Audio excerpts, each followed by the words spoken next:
Ladies and gentlemen, I've got this written down just in case anybody thinks that I don't do prep for these things. But serial entrepreneur, family man, action taker, lover of fine whiskey, the blues, luxury travel, and entrepreneurs that want to change the world. Well, that's how this fellow describes himself on his website, but it's only the start. One of the UK's best kept business secrets, apart from me, trademark pending, I'd like to point out. This Brit started his first business in 2008, helping businesses across the world working exclusively with B2B clients across a number of different industries from around our glorious globe, providing lead generation, appointment setting, customer service, and live chat services to small and medium-sized businesses.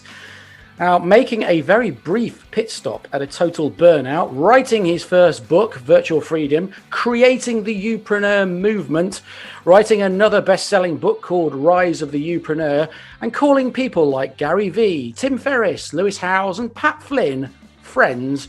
This man is on a mission to help future-proof yours and every other entrepreneur's business by creating the business of you. Ladies and gentlemen, Mr. Chris Ducker. How are you, sir? I'm very good. That was a lovely intro. I feel like I should just split now so I don't let you down. No, not at all. No, not at all. Man, I've been looking forward to this interview for absolutely ages. I've been really looking forward to it. Mate, let's have a little bit of backstory. I said that you started your first business in 2008. Tell us how that started, because it was just a germ of an idea, and you're really good at what you do, which is like most small business owners. They were really good at what they did, and then they started their own business, and you've hit the highs and you've hit some lows. Just tell us about that very first business that you started, dude.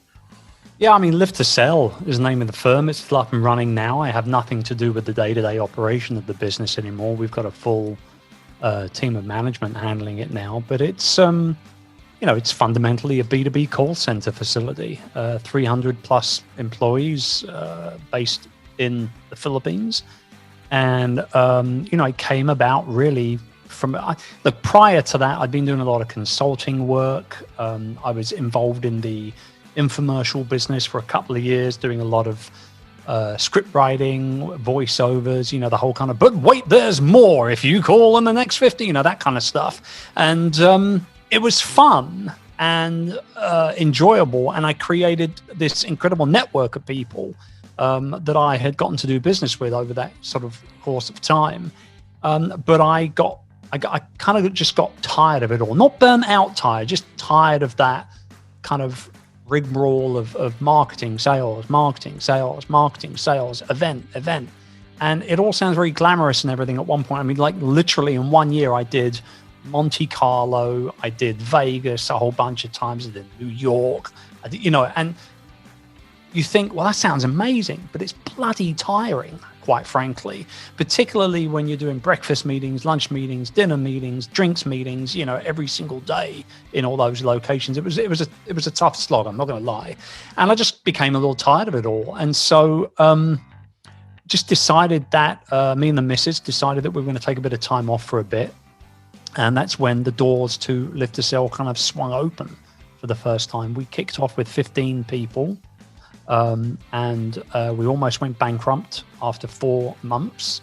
Realized we had 2 payrolls left in the bank, 2 payroll periods left in the bank, and kind of had to re-look at where we were with everything.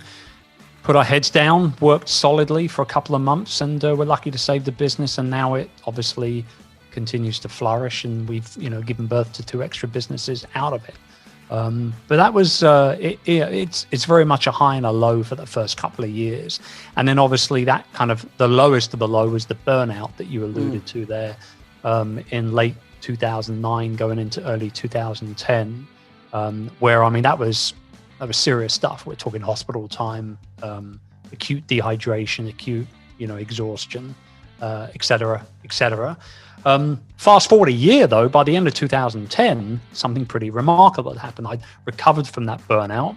I'd removed myself from the business pretty much day to day, and started blogging and podcasting. And so now this personal brand is starting to be built. I'm starting to get calls to speak on stages, and a couple of years later, I get the call from the publisher in the US to do Virtual Freedom, and then the keynote invites come by, and now I've gone from the breakout room with 60 people at an event in LA somewhere to keynoting 1,500 people in Vegas kind of thing. And it was all very surreal. It was very quick. It all happened very quickly in the space of 2 or 3 years. You bring into play, a lot of mastermind events, live events, intimate kind of retreats that I would host over in the Philippines, which was great. Some of the friends that you mentioned there in that intro came to the Philippines to be part of those events, which were just life-changing for anybody that was involved. And now, back here in the UK, still rocking and rolling, building out Youpreneur as much as we possibly can. It's a slow burner as far as I'm concerned. We're about doing it right rather than just wanting to make a whole bunch of money overnight with it. We're 5 years in. We have an annual event in London. We have our coaching program, of which you're obviously part of. It's good, man. Life is good. There's a hell of a lot more we could be worried about, put it that way. Yeah.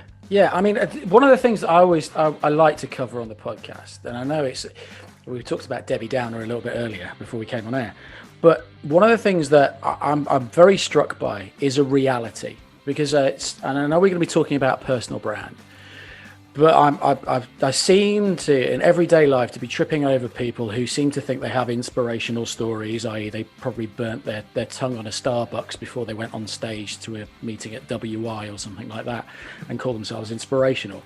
But you did have a proper burnout, and for me, I think that's the balance of entrepreneurial life. It's not something that we all like to talk about because it's uncomfortable, and I get that.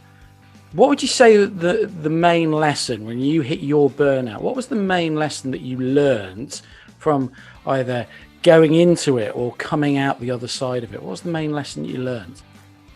Well, going into it was, and still is, a bit of a blur, if I'm to be honest. One morning I literally couldn't get out of bed.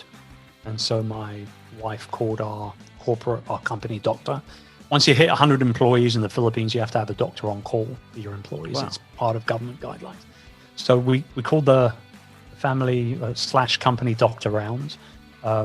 He didn't like the look of me at all, particularly more so that day, and suggested I get down to hospital, do some tests and whatnot. And they did. They admitted me. I was in hospital for a little over a week. They gave me some, diazepam to kind of bring down my anxiety levels and get me to sleep properly. I was on liquids the whole time, and all that kind of stuff. Now, I didn't know at the time, but that burnout was actually going to come back to bite me in the butt 2 years later again as well. Because the reason why I burnt out was because I was working 16-hour days, 6 days a week. And like a lot of people, I was sat behind a desk on a chair for those 16 hours every day for a few years.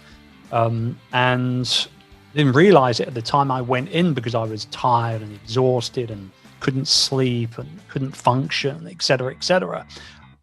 Overcame the burnout per se, got fit, got healthy, got strong again. And then 2 years later, bosh, my L5-S1 disc blows at the base of my spine because I've been sat down crushing it for 3 years in a row, working all these long hours, and I have to have invasive spine surgery to fix it.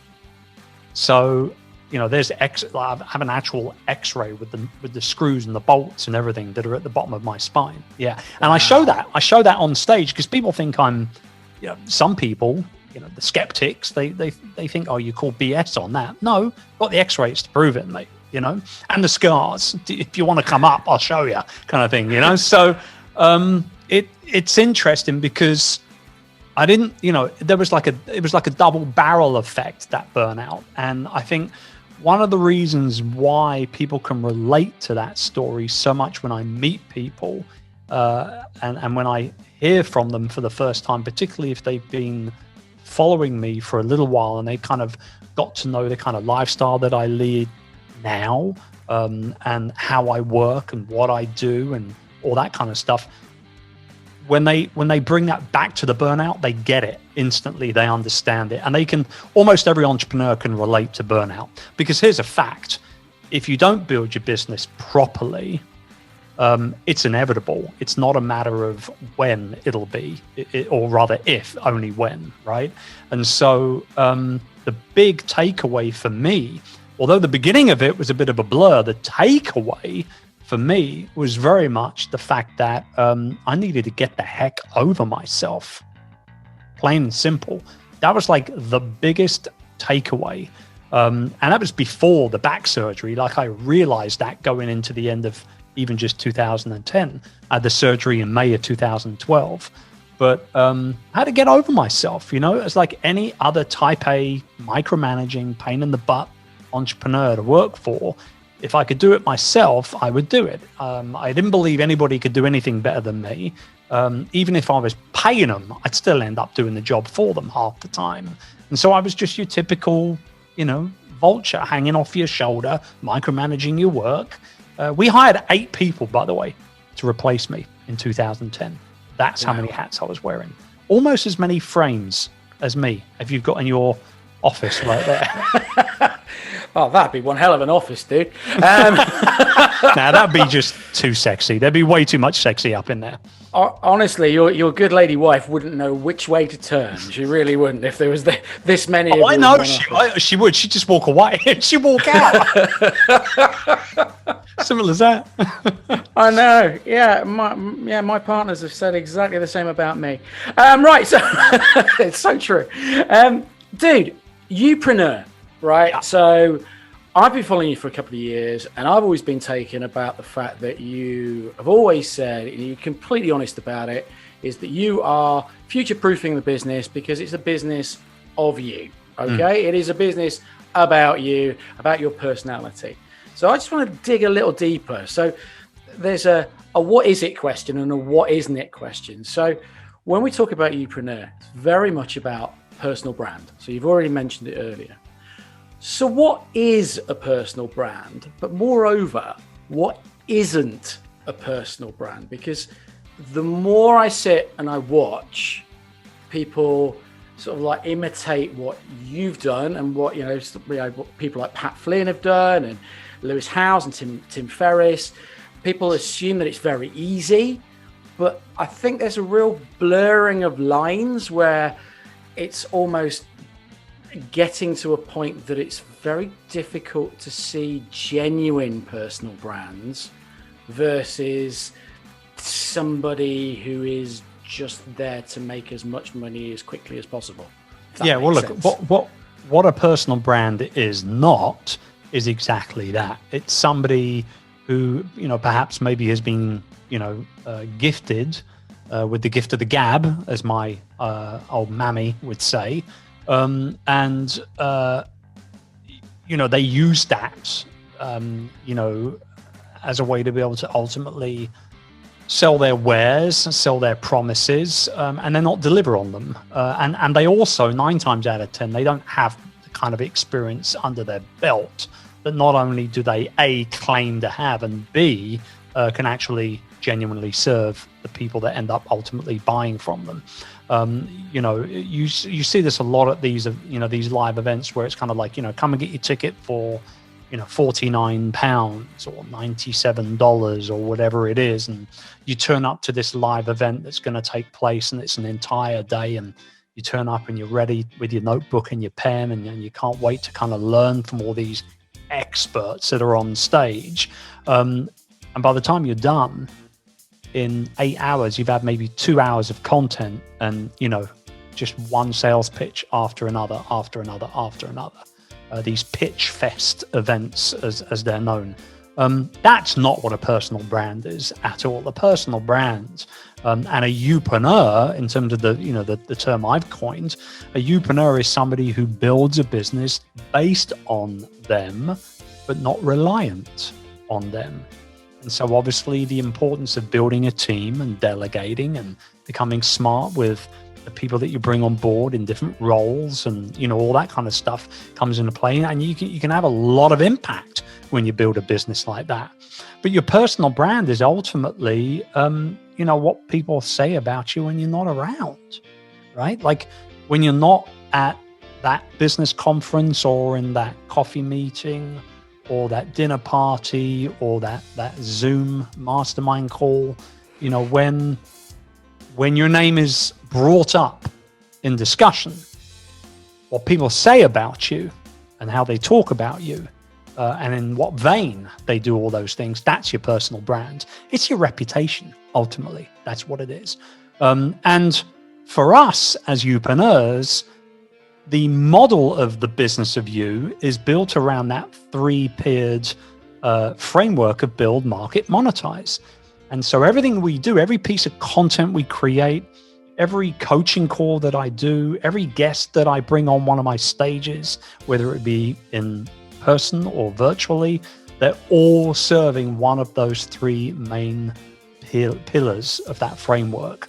And with the premise of when you build this very uniquely you business, that you ultimately become future-proof. Because although you might have competitors out there within your niche doing what you do for the same types of people that you're doing it for, they're not going to do it in your way.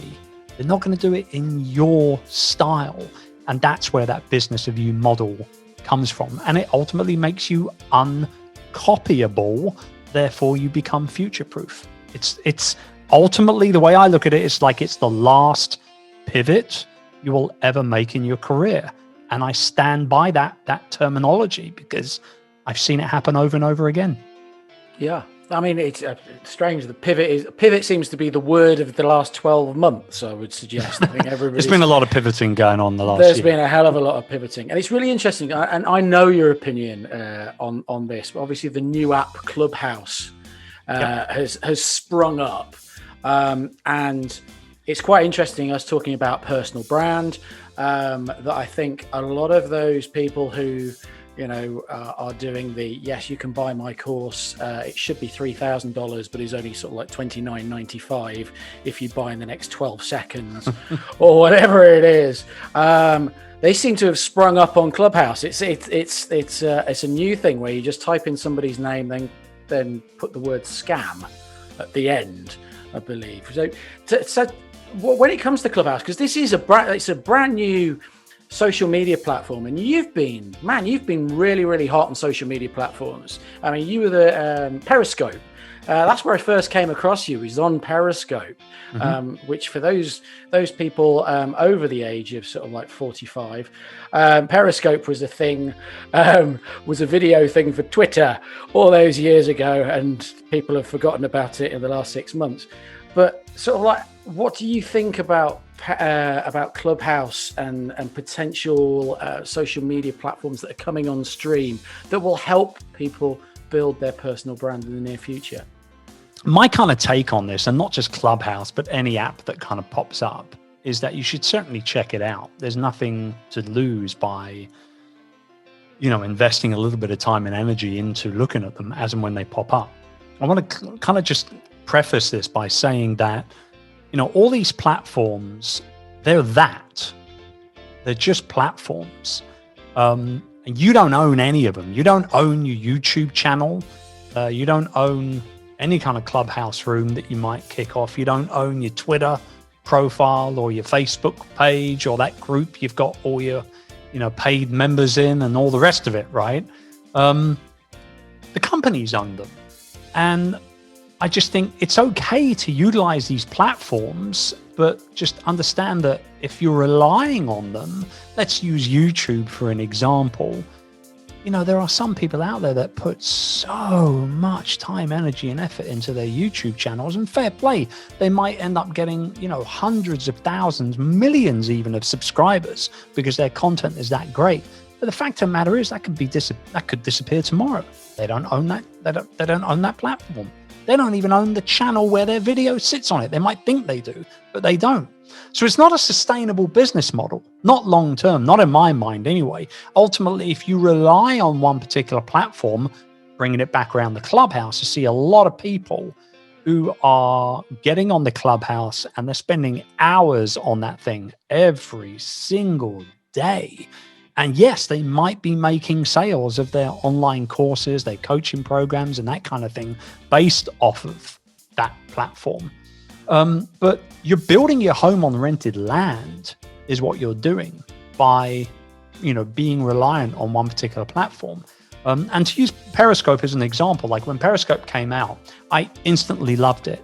I loved it instantly. The first broadcast that I did with my arm outside of a limo, going down Vegas Strip, showing everybody the Vegas Strip. That was my first ever Periscope broadcast. And the little hearts that came up, when people would tap on the screen. And it was like, it was like crack for egomaniacs. Like it was just, we loved that instant gratification of I'm doing something and somebody's loving it. Look, there's literal hearts on the screen, right? And so I dived into Periscope because I enjoyed it first and foremost. It opened up a brand new bunch of people, like a whole bunch of new people into my world, into my community. And I was able to serve them in a pretty one-dimensional way where I was broadcasting, they were listening. Yes, they could comment and things like that, but ultimately it was pretty one-dimensional. The reason why I'm not such a fan of Clubhouse is because it's very hard to get on there and replicate what I did with Periscope, for example. There's no visuals, obviously. And I think because of that, people are not paying attention as much as they would if they were watching a video of you on their phone. They might be doing other things, housework, walking the dog, working out, whatever it might be. The other thing is that Clubhouse is very reliant on a whole bunch of people getting involved and talking. And I do that enough as it is through my coaching programs. I don't feel the need to have to do that in a public setting as much. There's also, the added question of, well, how much do you give away for free, right? Like as clients pay me to learn from me, to have, access to me, my connections, my content, my frameworks, if I start giving a whole bunch of that away in open conversations for free on a public app like Clubhouse, for example, I'd be a little upset if I was a paying client, So I'm just very aware of all of these things. But most importantly, more than anything else, is that I'm aware that I need to get people back to my home. So I will use these platforms to kind of spread my message and my mindset, my ethos. But I'm not interested in relying on one particular platform to bring in any money at all for me. If I can utilize it, great, but I'm not going to rely on it. And then, let's not go down this rabbit hole, but there's a whole bunch of people on there claiming to run businesses and 7-figure businesses, 8-figure businesses. Listen to me, but dude, if you're running an 8-figure business, what the heck are you on Clubhouse for? Like, come on, let's keep it real. Number one, if you are running an 8-figure business, you're probably too busy to get on the Clubhouse in the first place. And number two, even if you're not that busy, what are you going to gain out of being on Clubhouse? And don't say friends, because we've got enough of them already. You know what I'm saying? So you just have to be very, very careful with who you pay attention to and who you learn from more than anything. It's really interesting because before we did this podcast, I've been online mentoring some first-year business students at the Peter Jones Business Academy. And it was about 5 or 6 of them all starting clothing businesses, which is great. 16, 17-year-olds all wanting to start clothing businesses. And I just simply dropped in a question, where would you like it to be in 12 months' time? And they said, oh, well, we'd like to open a shop. And I went, okay. So firstly, I thought that was quite fascinating that they're still thinking about high street retail. Mm-hmm. Quite found that fascinating. But every single one, to a man and a woman, said that they're going to start their business by selling on Etsy or eBay or Amazon and stuff like that. And I went, great. So what happens if they switch them off? And they were all stumped. And it comes back to, absolutely, you need to invest as much into your website rather than just using it as a calling card. You need to invest as much into your website to get them back to that. Because if Amazon or eBay or whoever decide to say, if they get taxed in the budget tomorrow, they get taxed to the hilt by that, they're only going to pass it on to you. So where does that come from? Yeah. Oh, that's right, your bottom line. So all of a sudden it's really expensive. Utilize those platforms. If you sell something on Amazon or on eBay, make sure, and if you do not do this, you do it at your own future financial peril. Include a postcard in there, or even a handwritten note that says, thank you so much for ordering from us via eBay. Just in case you didn't know, we also have member-only discounts on our website. You can become a member for free by hopping on this page and giving us your email address, and we'll keep you up to date with anything new that comes through the door, anything new that we create, anything new that we're selling, any new promos, et cetera, et cetera. Just do that one thing. It will take you 10 minutes more when fulfilling every order. But if you and if it's pre-printed, it takes you 5 seconds. Just these are the things you must get people back to your website. Must. And whether you're building a business based around you, that personal brand, that business of you model or not, our framework of build, market, monetize, that can be adapted and adopted by any business. It doesn't matter what they're selling: product, service, physical, digital, tangible, whatever the case may be. Experience businesses. Hell, I could walk into Walt Disney tomorrow and I could unveil a build, market, monetize framework for one of their parks, should they so invite me, right? So I truly believe that there's more to it than just saying, oh, well, I want to have a nice reputation. There's a lot more to it than that, particularly for folks like you and I who are actually coaching other business owners through the growth of their own business. And I don't know about you, the one thing that I see a lot of right now is imposter syndrome. That people are seeing what, somebody like, say, Gary Vaynerchuk is doing on all of their social platforms. And saying, oh, I want to make videos like that, or I want to do this, I want to do that. Gary has 30 people working on his personal brand. You're not going to be able to do that. Do what Gary would say. Do you? Don't do Gary, right? And understand that no matter where you are in your journey right now, you are exactly where you are supposed to be currently on your journey. You cannot compare your 8th or your 9th step to somebody else's 80th or 90th. If you do that, you're only going to end up hurting yourself in the long run. That's why I love doing these podcasts, because it's when I get to speak to people like your good self and some of my other guests, it's a case of I'm learning all the time. And as a coach, you should always be learning. So hell, why not be learning from some of the best in the world? That's a no-brainer for me personally. That really is. Man, I'm going to wrap up with one last question, okay? And I think, if we don't touch on it, I think we're just daft if we don't. We've been in lockdown for nearly 12 months, okay? And I'm sure you would have much preferred to have been locked down in the Philippines than you would over here in a cold, wet, typical UK winter.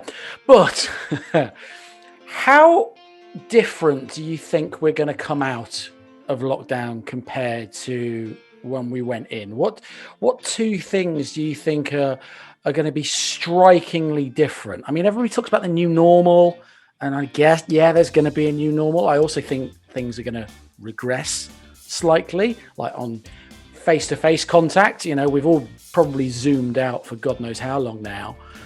But what two things do you think that have lockdown has set a precedent for and will carry on throughout the rest of this year and into probably the next few years going forward, man? I think there's, the two things that kind of come to mind immediately are things that we've also talked about a lot internally as a business as well. Number one, we used to do a lot of in-person events, including Youpreneur Summit, which is our big conference in London every year. I think we're a long way away from being able to hold big, very kind of heavily social type events such as that. I think realistically, at least a couple of years away from it. outcome, to be honest. We will have events come back at some point this year. I think they will be very small. I think they will be very intimate. I believe that gives a lot of people the opportunity to bring in more of a high-end or an exclusive type of kind of view to the people that they kind of allow to come to those events and how much they invest in being at those events. Clearly, they're going to have to be socially distanced. And if you're running events like that and you're not putting in the things in place to run your event socially distanced, I think that will come back to bite you in the butt, quite frankly. So I think from an in-person live event, live learning kind of environment, it's going to take us a while to get back to where we were before. The flip side to this, I would like to think, is that there are a lot of businesses that were, quote unquote, in the old style of doing business, the brick and mortar style of doing business, or maybe they were relying on the Etsy's and the eBays and the Amazons and things like that to sell their wares. I believe wholeheartedly, actually, that the vast majority of those businesses, if they're run by the types of individuals that excite me, that I want to be around, I think a lot of those guys are going to be embracing the digital and the online and the virtual way of being able to build, market, and monetize their businesses in the next 18 months, 2 years or so. And that in and amongst itself will actually end up creating more opportunities, not only here in the UK, but also just globally, period. But it's not going to happen overnight. And I think people have to stay positive. They've got to stay super excited about, the opportunities that are coming their way. And, if they do that, it will only trickle down to the people that they come into contact with. If you're going to be negative and upset and down in the dumps about things, that will have a ripple effect. But if you're loud and proud and saying that you're excited and that you're rocking and rolling and making things happen, then that in and amongst itself will be enough, hopefully, to attract the right people into your own ecosystem, and that can only be a good thing. Man, Chris, you're an absolute freaking legend. You know that, right? From one Brit to another. There aren't many of us. Well, only 65 million. So actually, right, here's the thing. It's a question that I never thought I'd probably ask on a podcast. When are you likely to get your jab? Because then we're allowed out. Already. I've got You've had your first one. Yeah. How have you had yours and I've not had mine? I've had asthma since a child. And that's the reason why I was on the clinically vulnerable list. I believe the rule was if you are on a steroid inhaler, I take one puff of a single inhaler every day and have done for pretty much my entire life since I was in my teens. If you do that, then you are clinically vulnerable because obviously it's a lung thing. And so, I had my first jab on Valentine's Day morning. Wow. Nothing says that I love you more than I wanted a box of chocolates, but I was okay with that, to be honest. What did the wife get you? A COVID jab. Happy Valentine's Day, darling. Excellent. Off you go to the supermarket, unmasked, go. Right. Told you there was going to be a question that you would never get asked on any other podcast. It's been the first, I'll give you that. Yeah. Oh, there you go. Don't wish to disappoint. Chris, where can people find you, my friend? Well, I wouldn't be very good at my job in telling people to build their personal brands if I didn't have chrisducker.com.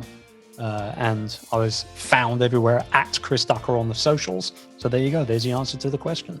Exactly. Just stick it into Google. Seriously. Now I'm going to use the word scam at the end because there isn't one because I've checked. So there's... Hey, I wouldn't be a good host if I hadn't. Chris, it's been an absolute joy and a pleasure. Hopefully we can have you back on again at some point. Ladies and gentlemen, Mr. Chris Ducker. Thank you. Thank you, buddy.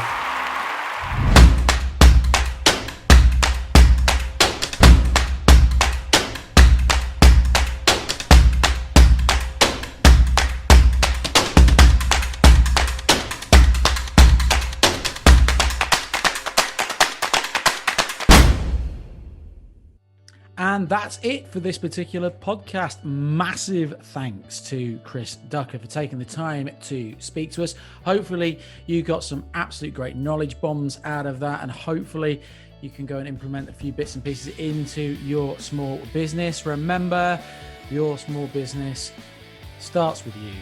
It's not entirely about you. I'm Marc Ford, your best kept business secret. If you want to know more ideas, more thoughts, more strategies, and keep up to date with the latest in small business news, go and take a look at our websites, which are www.bestkeptbusinesssecret.co.uk, or come and find me at www.markford.uk.